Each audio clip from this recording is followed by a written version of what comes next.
એક ઝાડ છે ને ભાઈઓ, એક ઝાડ તેના ફૂલ અને તેના ફળોને લીધે સુંદર લાગે છે, ખીલી ઉઠે છે.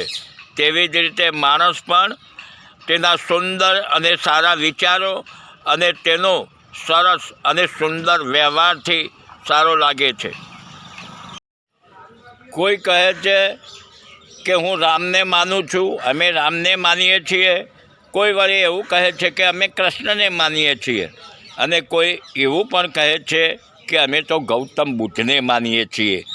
અને ઘણા એવા પણ છે કે જે કહે છે કે અમે મહાવીર સ્વામીને માનીએ છીએ. પરંતુ અફસોસની વાત છે ભાઈઓ કે તે બધાને માને છે ખરા, પણ તે માનવાવાળા બધા તેમને જે વાતો કહી છે તે નથી માનતા. તેમણે જે રસ્તા પર ચાલવાનું કહ્યું છે તે રસ્તા પર પણ નથી ચાલતા. અફસોસની વાત છે, ખાલી કહેવા પૂરતા જ છે અમે માનીએ છીએ, પણ તેમના આદર્શોને પણ તે નથી માનતા.